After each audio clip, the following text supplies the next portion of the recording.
Hello, everyone, and welcome to the Southern League Cavalier Football and the Mike McClure Coaches Show. I'm Mike Fowler, and I'll be your host as we talk Cavalier football and visit with Cavalier coach Mike McClure. I want to thank our sponsors for helping bring you our show each Tuesday at 7:30 p.m. on 105.5 FM WFJA. Wilkinson Chevrolet, Sheriff Tracy Carter, M.R. Stoner Electric, Domino's, Carolina Firearms, and the Kendall Pawn Shop. The show will be rebroadcast at 5:30 each Friday night prior to our 6:30 game on 95.1 FM and 1050 AM WWGP. Video of our coaches show will be posted on the WFJA Facebook page each Wednesday by noon. I look forward to talking with Cavalier coach Mike McClure and bringing you exciting Southern League Cavalier football. We're going to take a short break and hear from our great sponsors. We'll be right back with Coach McClure right after these messages. Hi, everyone. I'm John Hockaday with Sandhills Broadcasting, and I thank you for tuning in to our coaches shows on WFJA Sports. It is our goal to bring you our coaches shows without commercials and with limited interruption, but we couldn't do it without our wonderful sponsors.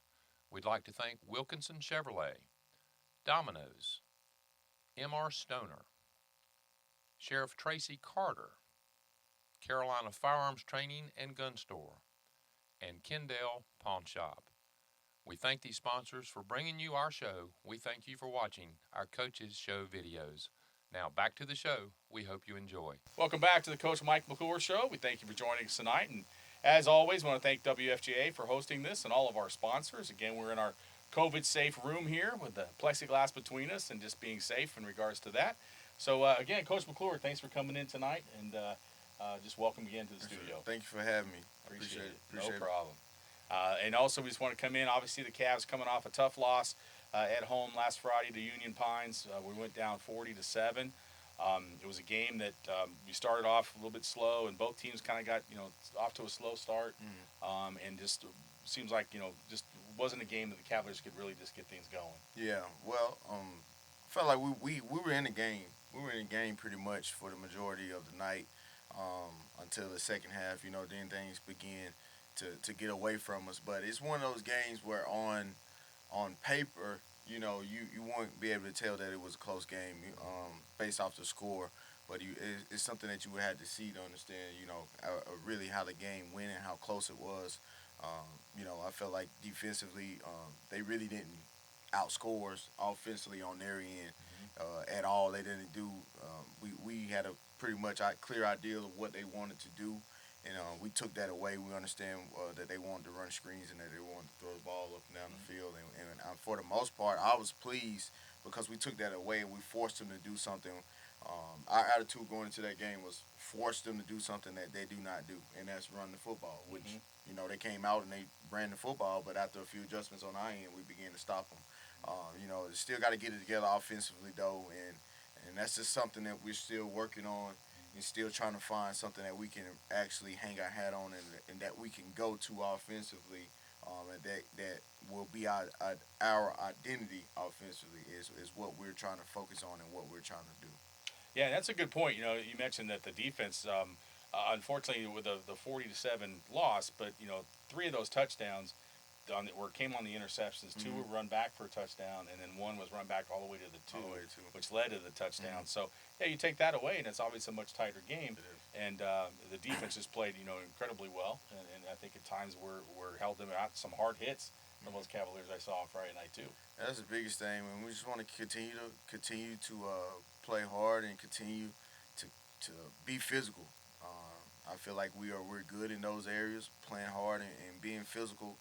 It's just cleaning up the small things like knowing our alignment, knowing our assignment. Before you can even begin to play a down, you have to line up right and you have to know what you're doing. Right. And at times, that's what hurts us offensively and defensively is we're not lined up correctly, and then we often don't know sometimes what we're doing. And that's a difficult thing. I know you've tried to play with made some changes even on the offensive side of the ball, on the offensive line, and switching back and forth the quarterbacks. But a lot, being able to stay with a certain setup the whole time, I know it's got to be tough and difficult when you're trying to find the right rhythm. Yeah, it is, especially when you're playing guys on both sides of the ball. When they have to understand and they have to be able to switch their minds from offensive to defensive.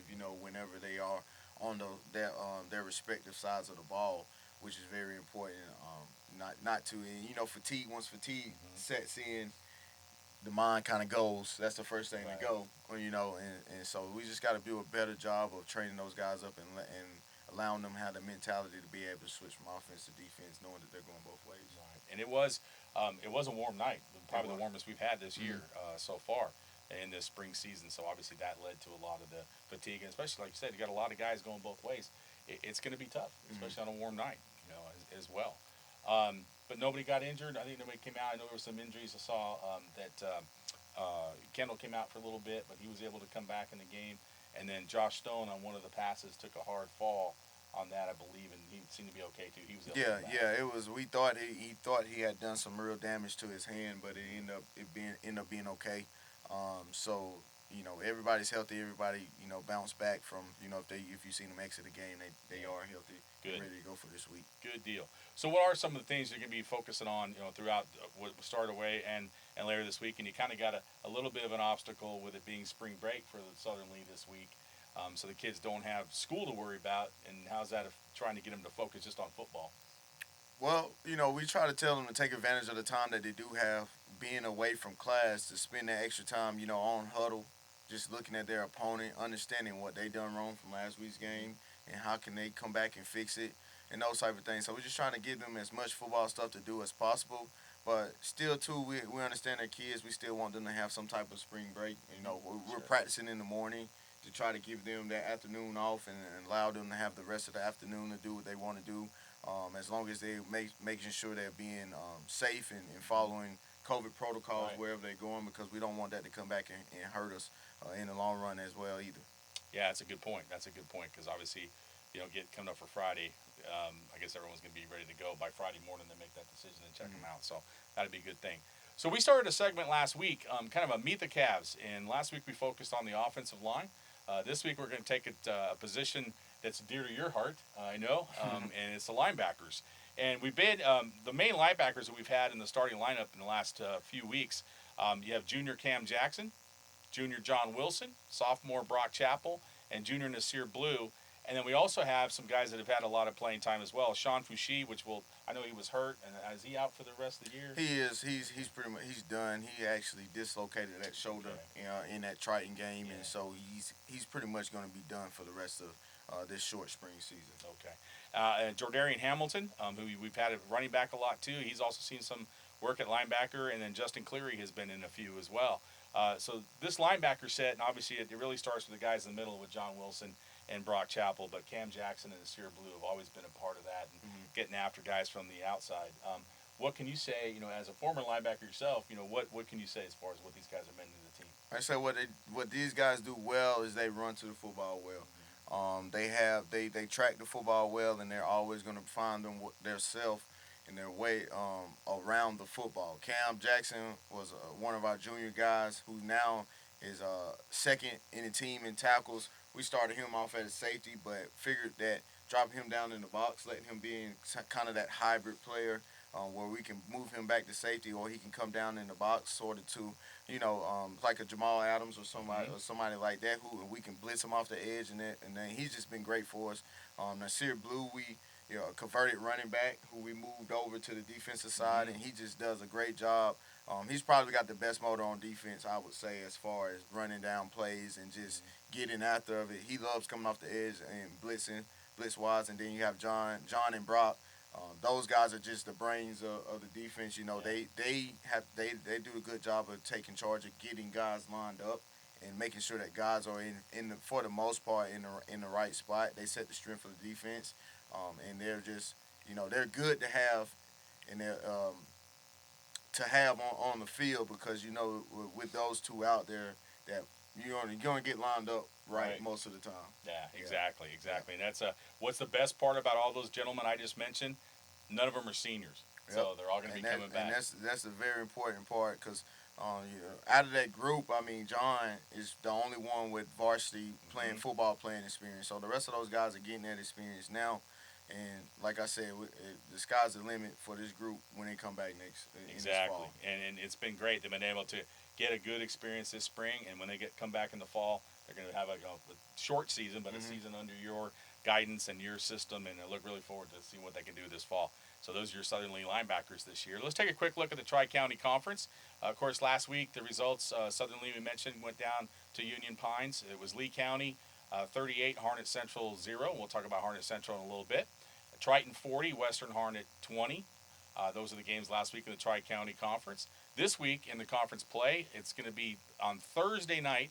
Lee County will host Western Harnett, and also Triton will be at Union Pines. Those games will be on Thursday night. And then our game, of course, at Harnett Central will be this Friday, April 2nd, as we continue work in the Tri-County Conference.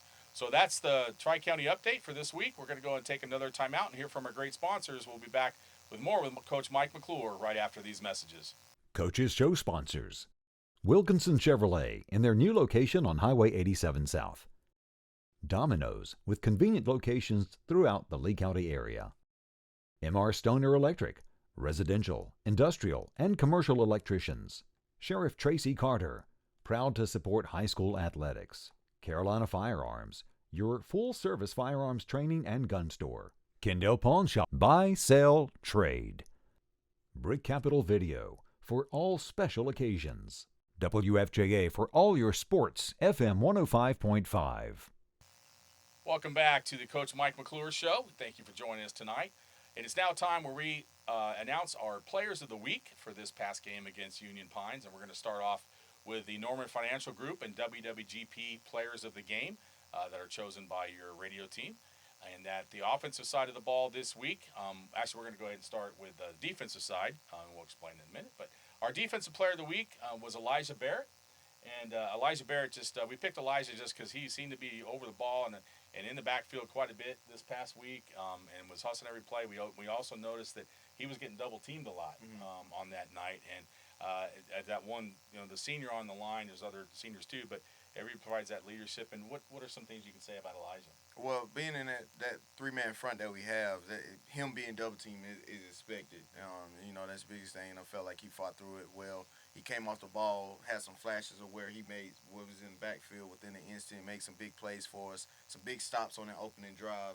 And that's a game that we've been waiting on him to have. We've been waiting on him to come out and have that type of game, that dominant game in the middle on that defensive line. By him being the senior, that's what we have been expecting from him, and he done well, and he had a good night. Then. Great. So congratulations to Elijah for being our defensive player of the week. And the offensive side of the ball, on a night where the offense struggles, sometimes it's hard to look for someone, or someone doesn't necessarily stand out. But this week for the Norman Financial Group and WWGP Offensive Player of the Game, we went with Brock Chappell. And we picked Brock because his efforts at tight end and in the slot a lot on the offensive side of the ball. Also, of course, he plays linebacker, so he's busy both ways. But on the scoring drive, we did have we needed a big play, and he made a great catch on the pass from Blake Harrington. Kind of out-jumped. He's using his size on that one, but used his size to out-jump the two defenders from Union Pines and get us a big first down. Then the next play is when they connected with Josh for the touchdown. So what are some of the things you're seeing in Brock and maybe his development over the last few weeks? Well, with that catch, that was a real big catch. I didn't think he came down with it, but it just kind of fell in there and he snuck in between those two defenders. So that was definitely a big catch leading into the drive. But what I can say about him is he's definitely developing and he's evolving on both sides of the ball. Me defensively, I think he's come a long way defensively. He's reading the ball well. He's making some big key plays in the open field with tackles. Just got to do a better job of getting him mismatch and offensively and getting him the ball a little bit more from that tight end position. Right. But he's doing everything we asked him to do. He's a long snapper as well. And, yes. And so he's got a lot of responsibility on his plate, and he handles it well. And we appreciate him for everything that he does week in and week out. Yeah, very rarely comes off the field with all that he has to do, including, like you mentioned, the long snapper, which is an incredible, important job as well. So congratulations to Brock Chappell. And also this week, the Wilkinson Chevrolet and Coach Mike McClure, player of the game that was selected by Coach Mike McClure. Of course, his name will go on this trophy that will be engraved, as we mentioned each week. All the names of the Cavaliers that have won this award will be engraved, and this will go into the trophy case at Southern Lee at the end of the season. And Coach, who can you tell us that was selected this week for the player of the game? This week, overall player of the game, we went with linebacker / safety Cam Jackson. Cam, the reason why we went with Cam is because it's overall, Cam plays special teams and he was making tackles left and right. Special teams on the kickoff team, he flew down. He had the first big tackle, to stop Union Ponds within the five on that first kickoff, and he made some great open field tackles. I mean, playing Union Ponds, those guys are shifty, they hard. Tackling space, and he just broke down. He done everything that we asked him that we worked on in practice. He transferred it to the game, and it showed in his play on Friday, and came up with some big plays and some big tackles. So that's why we went with Cam this week. Yeah, congratulations to Cam Jackson, our Wilkinson Chevrolet and Coach Mike McClure Player of the Game. He'll also receive a gift certificate from Bubba's Subs and Pizza. So congratulations to Cam. And it's one thing we've seen with Cam over the last couple of weeks and calling the games. We're calling his name a lot more on the defensive side of the ball, and his speed is really helpful as well. It to the is. whole defense. It is. So congratulations to those guys on this week's Players of the Game throughout. So let's talk a little bit about Harnett Central. Harnett Central comes in this week with a 1-4 record overall and 1-2 in the conference. They are averaging 247 yards a game, and that's broken down basically right now as 120 yards through the air and 127 on the ground. Defensively, they've only registered one sack this year on the defensive side of the ball. They have an interesting twist to this where their quarterback is a senior over there named Jordarian McMillian, and those Cab fans might remember that name. He was our quarterback in the last season we played in the fall of 2019, and a little bit the season before that. So history is this is going to be the seventh time that the two schools have met. We're actually tied at 3 apiece. Southern Lee has taken the last 3, including the last one in 2019 at 19-12. So what are some of the things you're seeing on tape? I know Harnett Central had a rough time with Lee County last week, but what are things you're seeing in the other games they've played that you guys need to focus on this week? This is a sneaky team because they have athletes all over the field. They're athletic. They're one of the most athletic teams we've played up until this point. And their record doesn't speak for their athletic ability at all. They are a dangerous team if you allow them to be with the quarterback with the style of offense that they run with the options they got. Playmakers at receiver as well who can run and pretty big. And then up front, offensive linemen wise and defensive line, they have size to them as well. So like I say, with those type of combinations, they can be a dangerous team. If they get going. So our biggest thing is come in. We have to force them to do things that they don't want to do, which is pass the ball. They don't, they do pass it, but most of their game is relied on running the option and a lot of misdirection things. And then we just got to stop the pressure from their defensive line up front. But we got to go into this with offensively, with getting momentum and finding something that works. That's our whole focus is just finding something that works, that clicks, and just keep running it so that we build confidence and momentum with it. And then, we should come out on top. Yeah, that's great. Yeah, and it's that there's got to be a little incentive from the Cavs side with some of these guys that did play with DeAndre and stuff. I'm pretty sure they're excited to play against him.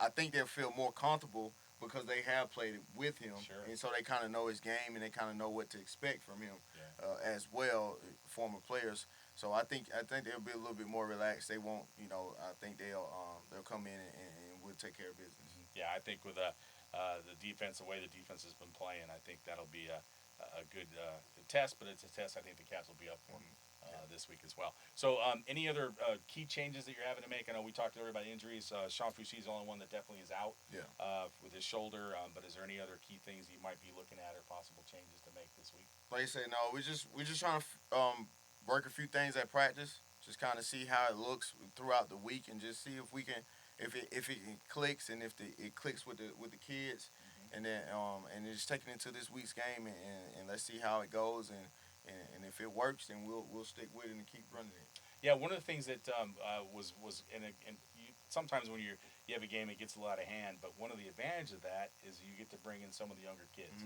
and have them get some playing time, and you had a chance to do that last week. And some of those kids are making some good plays for you. Exactly, and that was all intentional to put those guys out there. Like I say, we want guys to get experience. We want guys to play. We want guys to get a feel for Friday night. That's kind of what we're doing. And so and sometimes we take the lumps and we take the losses, but like I said, the losses are sometimes necessary. because they're building character for us right now. And once these guys understand how to handle losses and how to prepare and get ready for Friday night football in the future, we're gonna be where we need to be, and we'll be a top team. Yeah, well, I think you actually got them going in the right direction, so that's great. Okay, we're going to go take our last break, and we'll be back right after these messages from our great sponsors. I hope you are enjoying the Coaches Show videos on WFJA Sports. We again would like to thank our sponsors for bringing you our shows. Wilkinson Chevrolet, Domino's, M.R. Stoner Electric, Sheriff Tracy Carter, Carolina Firearms Training and Gun Store, and Kendall Pawn Shop. We now send you back to the show. We thank you for tuning in. We hope you've enjoyed. Welcome back, and we hope you've enjoyed listening to the Mike McClure Coaches Show. Coach, again, thank you for taking the time. I know you're a busy man, but thanks for coming in with us always, each week. thank you all for having me in. Appreciate it. No problem. Enjoy coming. Good luck this week against Harness Central. We're looking forward to it. We remind you to join us each Tuesday at 7:30 on 105.5 FM WFJA, and every Friday night prior to games at 5:30 on 95.1 FM and 10:50 AM WWGP. Our Coaches Show is also posted on the WFJA website and Facebook page each Wednesday by noon, and we hope you will take these opportunities to join us this season for Cavalier football. Good luck to the Cavaliers this week as they go on the road to face the Trojans of Harness Central in Tri-County 3A Conference action.